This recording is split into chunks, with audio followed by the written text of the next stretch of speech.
ಇತ್ತೀಚಿನ ಸಂಚಿಕೆಗಳನ್ನು ಜಾಹೀರಾತಿನ ಕಿರಿಕಿರಿ ಇಲ್ಲದೆ ನೋಡಿ.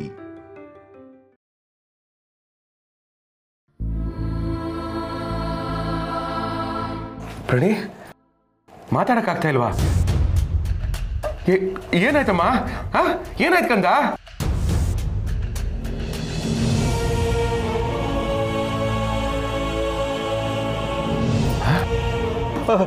ಪ್ರಣಿ, ನಾನು ನಿನ್ನ ತಾತ ಅಲ್ವಾ? ಒಂದ್ಸತಿ ತಾತ ಅನ್ನಮ್ಮ. ಪ್ರಣಿ, ತಾತ ಅನ್ನಮ್ಮ. ಗಿರಿ, ಯಾಕೆ ಇವಳು ಹೀಗಾಡ್ತಿದ್ದಾಳೆ? ನಂಗೆ ಭಯ ಆಗ್ತಿದೆ. ರೀ, ಈಗ ಭಯ ಪಟ್ರೆ ಏನ್ರಿ ಪ್ರಯೋಜನ?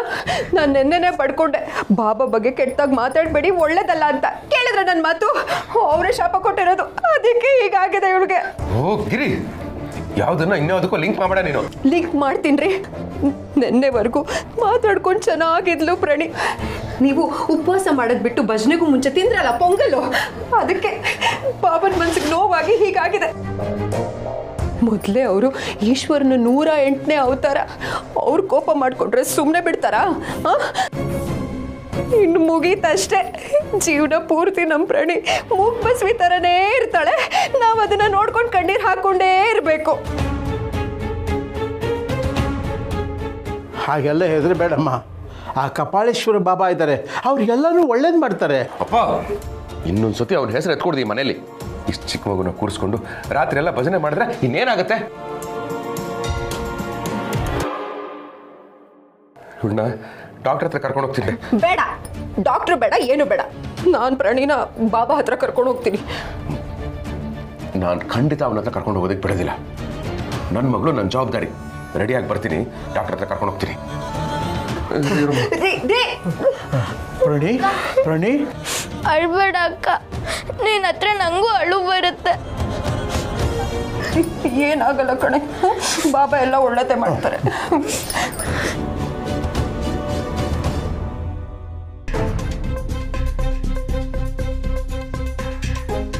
ಎಲ್ಲ ಪರೀಕ್ಷೆ ಮಾಡಾಯ್ತು, ಆದರೆ ಏನೂ ಸಮಸ್ಯೆ ಕಾಣಿಸ್ತಾ ಇಲ್ಲ. ಮತ್ತೆ ಮಾತಾಗಿ ಬರ್ತಾ ಇಲ್ಲ ಡಾಕ್ಟರ್? ನನಗೂ ಅದು ಅರ್ಥ ಆಗ್ತಾ ಇಲ್ಲ. ಒಂದೆರಡು ದಿವಸ ನೋಡೋಣ. ಪರಿಸ್ಥಿತಿ ಹೀಗೆ ಮುಂದುವರೆದ್ರೆ ಒಂದು ಸ್ಕ್ಯಾನಿಂಗ್ ಮಾಡಿಸಿದ್ರೆ ಆಯಿತು. ಭಗವಂತನ ಶಾಪ ಯಾವ ಸ್ಕ್ಯಾನಿಂಗಲ್ಲಿ ತಾನೇ ಕಾಣುತ್ತೆ ಡಾಕ್ಟ್ರೆ? ಶಾಪನ? ಏನು ಹೇಳ್ತಾ ಇದ್ದಾರೆ ಮೇಡಮ್? ಏನಿಲ್ಲ ಡಾಕ್ಟರ್. ಸ್ಕ್ಯಾನಿಂಗ್ ಮಾಡಿಸಿದ್ರೆ ಸರಿ ಹೋಗ್ಬಿಡುತ್ತಾ? ಸ್ಕ್ಯಾನಿಂಗ್ ಮಾಡಿದ್ರೆ ಸರಿ ಹೋಗುತ್ತೆ ಅಂತಲ್ಲ, ಪ್ರಾಬ್ಲಮ್ ಏನು ಅಂತ ಗೊತ್ತಾಗುತ್ತೆ. ಅದಕ್ಕೆ ತಕ್ಕ ಹಾಗೆ ನಾವು ಟ್ರೀಟ್ಮೆಂಟ್ ಕೊಡ್ಬೋದಲ್ವಾ? ಅಂದಾಗೆ ನಿನ್ನೆ ಊಟಕ್ಕೆ ಏನು ಕೊಟ್ಟರೆ ಅವ್ರಿಗೆ? ಮಾಮೂಲಿ ಮನೆ ಊಟನೇ. ಅದು ಬಿಟ್ಟರೆ ಕಪಾಳೇಶ್ವರ ಬಾಬಾದು ಚೂರ್ಣ ಕೊಟ್ಟಿದ್ದೆ. ಹೆಸರು ಹೇಳಬೇಕು, ಅವನ ಆಶ್ರಮದಿಂದ ಏನು ತರಬೇಡಿ ಅಂತ. ಆ ಚೂರ್ಣದಲ್ಲಿ ಮಿರಾಕಲ್ ಇರಲ್ಲ, ಕೆಮಿಕಲ್ ಇರುತ್ತೆ. ಅದರಿಂದ ಪಾಪ ಅವಳಿಗೆ ಇನ್ನೂ ಎಷ್ಟು ತೊಂದರೆ ಆಗುತ್ತೋ ಏನೋ. ಸಾಕು, ಸುಮ್ಮನೆ ಇರಿ. ಬಾಬಾ ಚೂರ್ಣದಲ್ಲಿ ಯಾಕ್ರಿ ಕೆಮಿಕಲ್ ಇರುತ್ತೆ? ಆಗೊಂದು ವೇಳೆ ಹೆಚ್ಚು ಕಡಿಮೆ ಆಗೋದಾದ್ರೆ ನಂಗೂ ಮಾವಂಗೂ ಆಗ್ಬೇಕಾಗಿತ್ತು. ನಾವು ಅದನ್ನು ತಗೊಂಡಿದ್ವಿ. ಕೆಮಿಕಲ್ ಅಂತೆ ಕೆಮಿಕಲ್. ನಿಮ್ಮಿಬ್ಬರಿಗೂ ನನಗಿಂತ ಜಾಸ್ತಿನೇ ಗೊತ್ತಿದೆ ಅನ್ಸುತ್ತೆ. ಸಾರಿ ಡಾಕ್ಟರ್. ಸದ್ಯಕ್ಕೆ ಮಾತ್ರೆಗಳು ಬರೆದು ಕೊಟ್ಟಿದ್ದೀನಿ, ಇದನ್ನು ಕೊಡ್ತಾ ಇರಿ, ಮುಂದೆ ನೋಡೋಣ.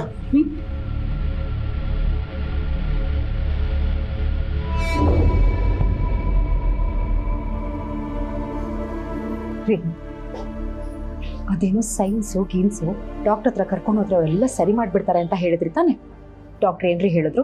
ನಮಗೂ ಏನು ಗೊತ್ತೇ ಆಗ್ತಿಲ್ಲ ಅಂತ ಹೇಳಿದ್ರು. ಅದನ್ನ ಕೇಳಕ್ ಕರ್ಕೊಂಬಂದ್ರಾ? ಸುಮ್ಮನೆ ಇರಿ ನೀವು. ನಾಳೆ ನನ್ನ ಮಗಳನ್ನ ಕಪಾಳೇಶ್ವರ ಬಾಬಾನ ಹತ್ರ ಕರ್ಕೊಂಡು ಹೋಗಿ ಅವ್ರ ಕೈಯೋ ಕಾಲೋ ಹಿಡಿದು ನನ್ನ ಮಗಳನ್ನ ಸರಿ ಮಾಡ್ಬಿಡಿ ಬಾಬಾ ಅಂತ ಕೇಳ್ಕೊತೀನಿ. ಪಾಪಣಿ ಗಿರಿ,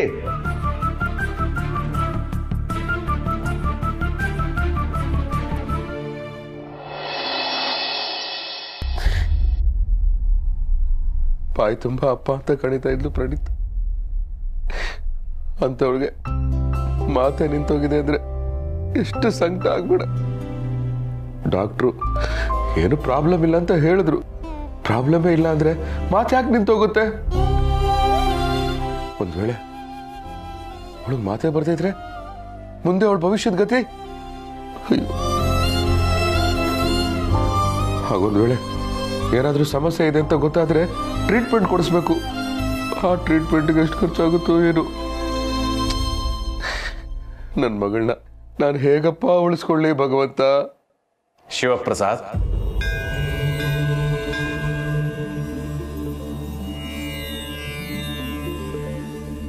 ನಿನ್ನ ಅಂತರಾತ್ಮ ಏನು ಹೇಳ್ತಿದೆ?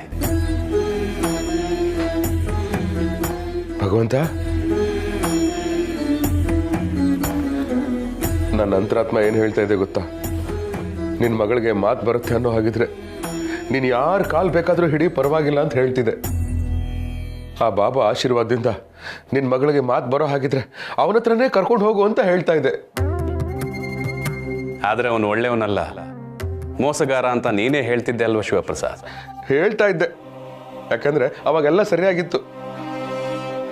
ಆದ್ರೆ ಈಗ ಎದೆ ಎತ್ತರಕ್ಕೆ ಬೆಳೆದಿರೋ ಮಗಳ ಭವಿಷ್ಯ ಕಣ್ಮುಂದೆನೆ ಹಾಳಾಗ್ತಾ ಇದ್ರು. ನೋಡ್ಕೊಂಡು ಸುಮ್ಮನೆ ಇರ್ಲಾ? ಇನ್ನು ಆದರ್ಶ ಆದರ್ಶ ಅನ್ಕೊಂಡು ಕೂತಿರ್ಲ? ನೆನ್ಸ್ಕೊಂಡ್ರೆ ಮೈಯೆಲ್ಲ ನಡ್ಕ ಬರುತ್ತೆ, ಭಯ ಆಗುತ್ತೆ ಭಗವಂತ. ಶಿವಪ್ರಸಾದ್, ಕಷ್ಟದಲ್ಲಿ ತಾಳ್ಮೆ, ನಷ್ಟದಲ್ಲಿ ನಗು, ಸಮಸ್ಯೆಯಲ್ಲಿ ಸಹನೆ, ಅಪಾಯದಲ್ಲಿ ಧೈರ್ಯ ಇದ್ದವನಿಗೆ ಯಾವ ಭಯನೂ ಇರೋದಿಲ್ಲ. ಇದೆಲ್ಲ ನಿಜ ಭಗವಂತ, ಒಪ್ಕೊಳ್ತೀನಿ. ಪ್ರಾಬ್ಲಮ್ಮು ನನಗೆ ಬಂದಿದ್ರೆ ಓಕೆ, ಆದರೆ ಇಷ್ಟು ಚಿಕ್ಕ ವಯಸ್ಸಿಗೆ ಇದನ್ನೆಲ್ಲ ಅನುಭವಿಸೋದಕ್ಕೆ ನನ್ನ ಮಗಳು ಏನು ಪಾಪ ಮಾಡಿದಾಳೆ? ಅವಳು ಕಷ್ಟದಲ್ಲಿರ್ಬೇಕಾದ್ರೆ ನನಗೆ ತಾನೇ ಧೈರ್ಯ ಎಲ್ಲಿಂದ ಬರುತ್ತೆ? ನೀನೇ ಹೇಳು. ಈ ಟೈಮಲ್ಲಿ ನನಗೇನೂ ಗೊತ್ತಾಗಲ್ಲ ಭಗವಂತ. ಯಾರಾದರೂ ನಮ್ಮ ಕೈ ಹಿಡಿದು ಕಾಪಾಡಿ ಪವಾಡ ಮಾಡಿಬಿಟ್ರೆ ಸಾಕಪ್ಪ ಅಂತ ಅನ್ನಿಸ್ತಾ ಇದೆ. ಅದಕ್ಕೆ ನಮ್ಮಂಥ ಮಿಡ್ಲ್ ಕ್ಲಾಸ್ ಜನ ಸಂಕಟ ಬಂದಾಗ ವೆಂಕಟರಮಣ ಅಂತ ಹೇಳೋದು. ನಾವು ಸುಖವಾಗಿದ್ದಾಗ ಯಾರೂ ನೆನಪಾಗಲ್ಲ. ಅದೇ ಒಂದ್ಸರಿ ಕಷ್ಟ ಅಂತ ಬಂದ್ಬಿಟ್ರೆ ಮರ್ತಿರೋರೆಲ್ಲ ನೆನಪಾಗ್ಬಿಡ್ತಾರೆ. ನಮಗೆ ಕಷ್ಟ ಬಂದಾಗ ಯಾರೇ ನಮಗೆ ಸಹಾಯ ಮಾಡಿದ್ರು ಅವರೇ ನಮ್ಮ ಪಾಲಿಗೆ ದೇವರು. ಹಾಗಂತ ನಿನ್ನ ಮಗಳಿಗೋಸ್ಕರ ಎಷ್ಟೋ ಜನರಿಗೆ ಮೋಸ ಮಾಡ್ತಿರೋ ಆ ಮೋಸಗಾರನ ಮನೆ ಬಾಗಿಲು ತಡ್ತೀಯ ಶಿವಪ್ರಸಾದ್? ಇದು ತಪ್ಪು ಅಂತ ಅನಿಸ್ತಿಲ್ವಾ?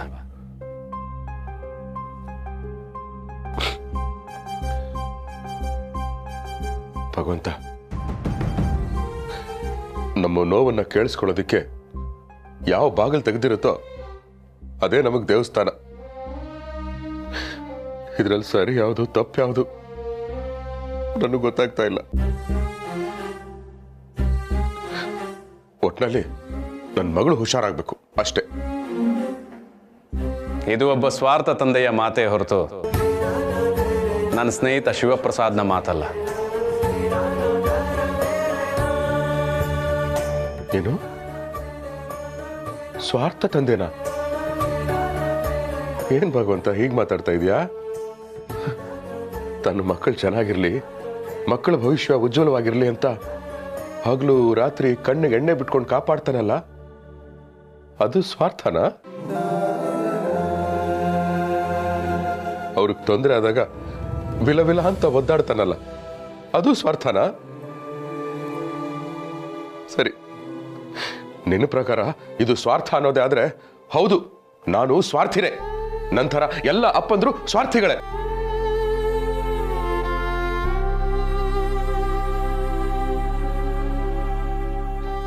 ನಿನಗೂ ಹೆಣ್ಮಕ್ಳಿದ್ದಿದ್ರೆ ಹೆಣ್ಣೆತ್ತೆ ತಂದೆ ಕಷ್ಟ ಏನು ಅಂತ ನಿನಗೆ ಗೊತ್ತಾಗಿರೋದು. ಆದ್ರೆ ನಿನಗಿರೋದಿಬ್ರು ಗಂಡು ಮಕ್ಳಲ್ವಾ, ಅದಕ್ಕೆ ಹೀಗೆಲ್ಲ ಮಾತಾಡ್ತೀಯ. ಶಿವಪ್ರಸಾದ್, ನಿನ್ ಮಗಳು, ನಿನ್ ಹೆಂಡತಿ, ನಿನ್ ತಾಯಿ, ಅವ್ರ ತಾಯಿ ಎಲ್ಲರೂ ನನ್ನ ಮಕ್ಕಳೇ. ನಿನ್ ಮಗಳಿಗಷ್ಟೇ ತಂದೆ, ನಾನು ಇಡೀ ಜಗತ್ತಿಗೆ ತಂದೆ.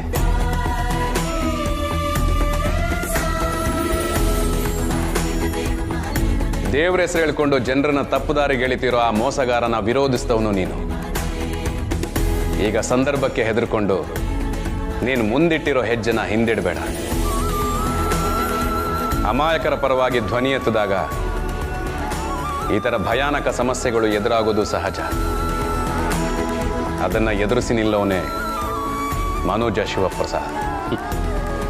ಇದನ್ನೆಲ್ಲ ಹೇಳೋ ಬದಲು ನೀನೇ ನಮ್ಮ ಪ್ರಾಣಿಗೆ ಮಾತು ಕೊಡ್ಬೋದಲ್ವಾ? ಅದನ್ನ ಬಿಟ್ಟು ಯಾಕೆ ಇಷ್ಟೆಲ್ಲ ಮಾತಾಡ್ತಾ ಇದೀಯಾ? ಭಗವಂತ, ನನಗೆ ಯಾಕೆ ಬೇಕು ಊರು ಸಾಬ್ರಿ? ನನ್ನ ಮಗಳು ಸರಿ ಹೋದ್ರೆ ನನಗಷ್ಟೇ ಸಾಕು.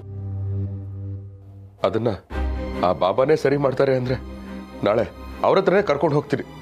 ಒಟ್ಟಿನಲ್ಲಿ ಪ್ರಾಣಿಗೆ ಮಾತು ಬರಬೇಕು, ಅಷ್ಟೇ ಅಷ್ಟೇ ಅಷ್ಟೇ. ನಿನ್ನ ಅಂತರಾತ್ಮ ಇದೇ ಹೇಳ್ತಿದ್ರೆ ನಾನೊಂದು ಮಾತು ಹೇಳ್ತೀನಿ ಕೇಳು ಶಿವಪ್ರಸಾದ್. ನಿನ್ನ ಧ್ವನಿಯೇ ನಿನ್ನ ಮಗಳು.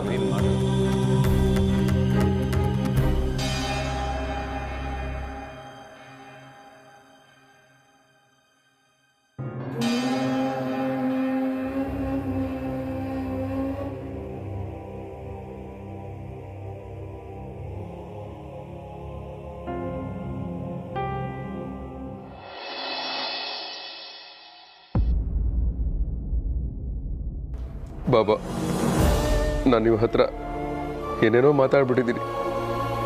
ಅದು ಸರಿನೋ ತಪ್ಪೋ ಅಂತ ತಿಳ್ಕೊಳ್ಳೋ ತಾಳ್ಮೆನೂ ನನಗೀಗ ಇಲ್ಲ. ಆದರೆ ಈ ಕ್ಷಣಕ್ಕೆ ನನಗೆ ಅನಿಸ್ತಾ ಇರೋದು ಒಂದೇ, ನೀವೇ ನಮ್ಮ ಪಾಲಿಗೆ ದೇವರು. ನೀವು ನನ್ನ ಬೇಡಿಕೆ ಈಡೇರಿಸ್ಬಿಟ್ರೆ ನಾನು ಉಸಿರಿರೋವರೆಗೂ ನಿಮ್ಮ ಪಾದ ಸೇವೆ ಮಾಡ್ಕೊಂಡಿದ್ಬಿಡ್ತೀನಿ. ನನಗೆ ಗೊತ್ತಿತ್ತು ನೀನು ಬಂದೇ ಬರ್ತೀಯ ಅಂತ. ಹೌದು, ಏನು ಬಂದಿದ್ದು? ಬಾಬಾ, ಇವಳು ನನ್ನ ಮಗಳು ಪ್ರಾಣಿ ಇದ್ದಕ್ಕಿದ್ದಾಗೆ ಮಾತೇ ಬರ್ತಿಲ್ಲ. ಅವಳಿಗೆ ಮತ್ತೆ ಮೊದಲಿನ ಹಾಗೆ ದಯವಿಟ್ಟು ಮಾತು ಬರ್ಸಿ. ಕಷ್ಟ ಕಷ್ಟ ಅಂತ ಬಂದಾಗ ಯಾರ ಕೈಯನ್ನು ಬಿಟ್ಟಿಲ್ಲ ಈ ಕಪಾಳೇಶ್ವರ. ಬಾ ಬಾ.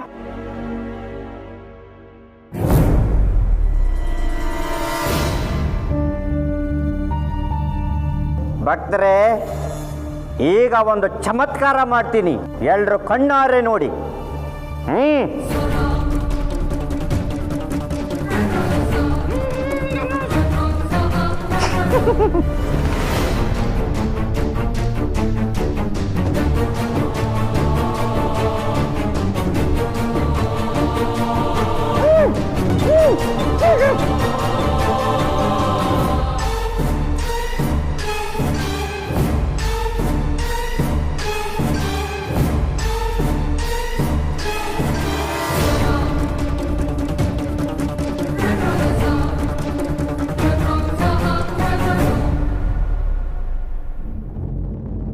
ಏನು ಹೆದರಬೇಡ, ನಾನೆಲ್ಲ ಸರಿ ಮಾಡ್ತೀನಿ. ಎಷ್ಟು ವಯಸ್ಸು? 16 ವರ್ಷ. ಒಳ್ಳೆ ವಯಸ್ಸು.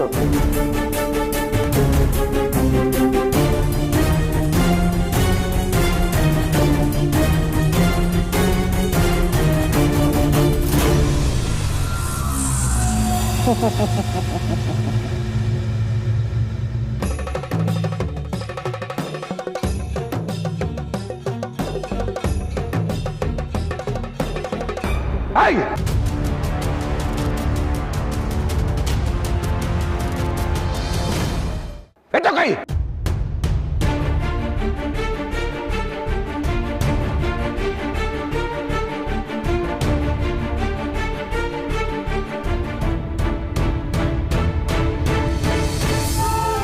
ಯಾಕಪ್ಪ, ಏನಾಯ್ತು?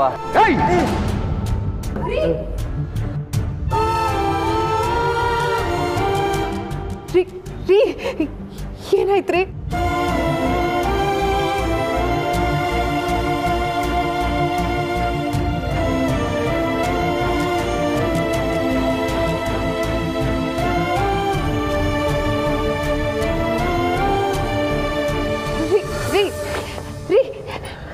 ಯಾಕ್ರಿ, ಏನಾಯ್ತು ಅಂತ ಹೇಳ್ರಿ.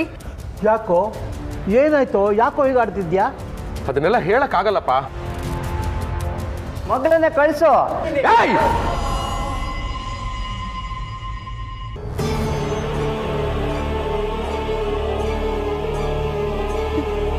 ರೀ ರೀ ಏನಾಯ್ತ್ರಿ?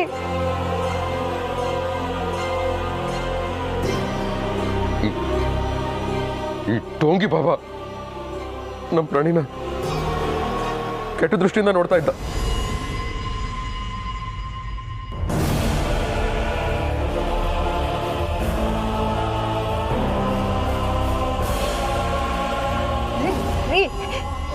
ಹೇಳ್ತಾ ಇದ್ದೀರಾ? ಕೇಳಿಸ್ತಾ ಇಲ್ವಾ ನಿನಗೆ? ಕೆಟ್ಟ ದೃಷ್ಟಿಯಿಂದ ನೋಡ್ತಾ ಇದ್ದ. ನಮ್ ಕೈಯಲ್ಲಿ ಒಳ್ಳೆ ಕೇಳು.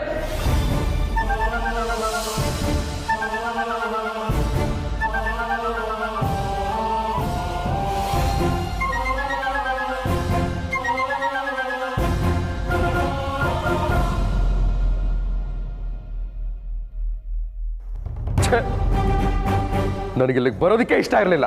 ನನ್ನ ಅಂತರಾತ್ಮ ಏನು ಹೇಳುತ್ತೆ ಕೇಳುತ್ತೆ ಅದು ಯಾವುದನ್ನು ಲೆಕ್ಕಕ್ಕೆ ಇಟ್ಕೊಳ್ದೆ ನಾನು ಇಲ್ಲಿಗೆ ಬಂದಿದ್ದೆ ನನ್ನ ಮಗಳಿಗೋಸ್ಕರ.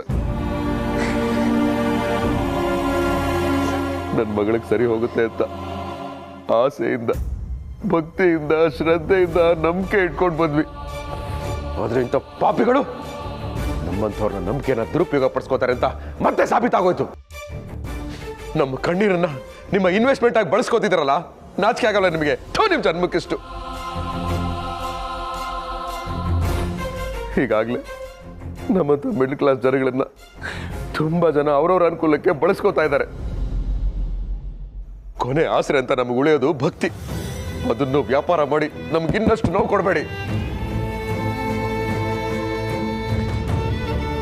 ನೋಡಿದ್ರಾ ನೀವೆಲ್ಲ ಇವನನ್ನ ಶಿವನ ಅಪರಾವತಾರ ಅಂತ ಅನ್ಕೊಂಡಿದ್ರಿ. ಇವನೆಂಥ ನೀಚ ಅಂತ ಇವಾಗಾದ್ರೂ ಗೊತ್ತಾಯ್ತಾ?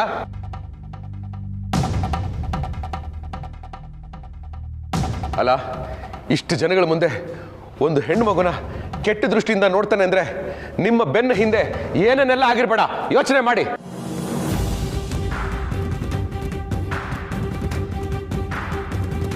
ನಿಮ್ಮಲ್ಲಿ ಕೆಲವರಿಗೆ ನಮ್ಮ ಹಾಗೆ ಅನುಭವ ಆಗಿರುತ್ತೆ. ಆದ್ರೆ ಯಾರು ಬಾಯ್ ಬಿಟ್ಟು ಹೇಳಲ್ಲ. ಯಾಕೆ ಹೇಳಿ? ನಿಮಗೆಲ್ಲರಿಗೂ ಹೆದರಿಕೆ, ಮರ್ಯಾದೆ ಹೋಗುತ್ತಲ್ಲ ಅನ್ನೋ ಅಂಜಿಕೆ.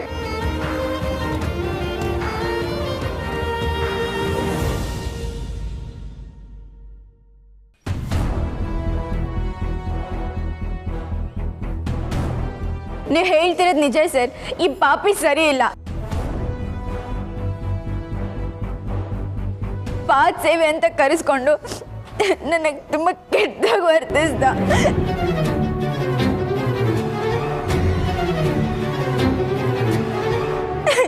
ಇದು ನಮ್ಮಗೆ ಹೇಳಿದ್ರೆ ಅವನ ದೇವರು ಅವನ ಬಗ್ಗೆ ತಪ್ಪಾಗಿ ಮಾತಾಡ್ಬೇಡ ಅಂತಾರೆ. ನನ್ನ ಯಾರ ಹತ್ರ ಹೇಳ್ಕೊಂಡ್ಲಿ?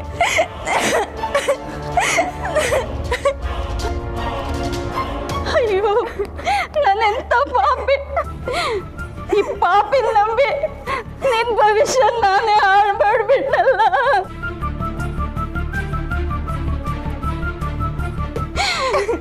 ಈ ಪಾಪಿ ಪಾದ ಸೇವೆಗೆ ಹೋಗಿ ನನ್ನ ಮಗಳು ಯಾರ ಜೊತೆನೂ ಮಾತಾಡ್ತಿರ್ಲಿಲ್ಲ, ಏನೂ ಹೇಳ್ತಾ ಇರ್ಲಿಲ್ಲ.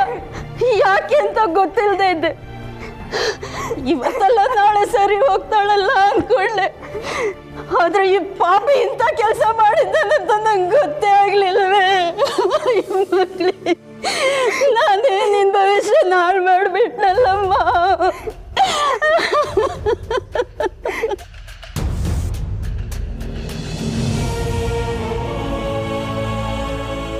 ಕೇಳಿಸ್ಕೊಂಡ್ರ ಅವನೆಂತ ನೀಚ ಅಂತ ಇವಾಗಲಾದ್ರೂ ಗೊತ್ತಾಯ್ತಾ? ಇವಾಗಲಾದ್ರೂ ಎಚ್ಚೆತ್ಕೊಳ್ತಿರೋ ಅಥವಾ ನಿಮ್ಮ ಕಣ್ಣುಗಳನ್ನ ಮುಚ್ಕೊಂಡು ಹೃದಯನ ಕಲ್ಲು ಮಾಡ್ಕೊಂಡು ಕಪಾಳನ ಅವನ ಕೈ ಕೊಟ್ಟು ನಿಮ್ ಕೈ ಕಟ್ಕೊಂಡು ಕೂತಿರ್ತೀರಾ? ನಂಬೇಡಿ, ಯಾರು ಇವನ್ ಮಾತನ್ನ ನಂಬೇಡಿ.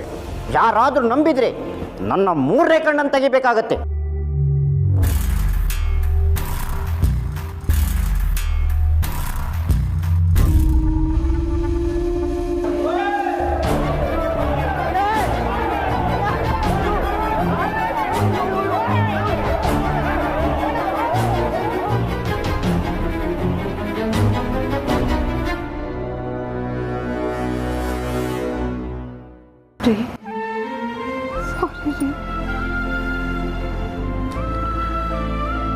ಈಗಲಾದ್ರೂ ಗೊತ್ತಾಯ್ತಾ?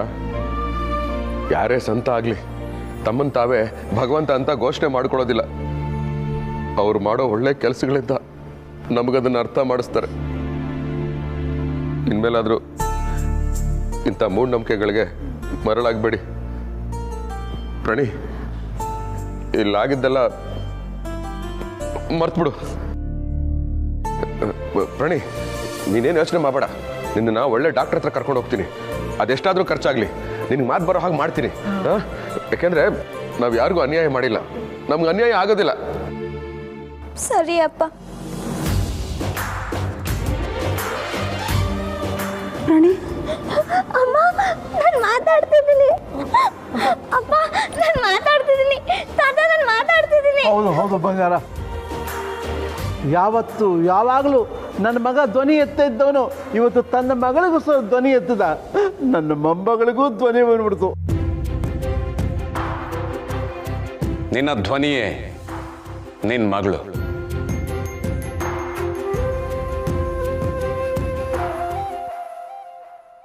ರೀ ಏನು ಯೋಚನೆ ಮಾಡ್ತಿದ್ದೀರಾ?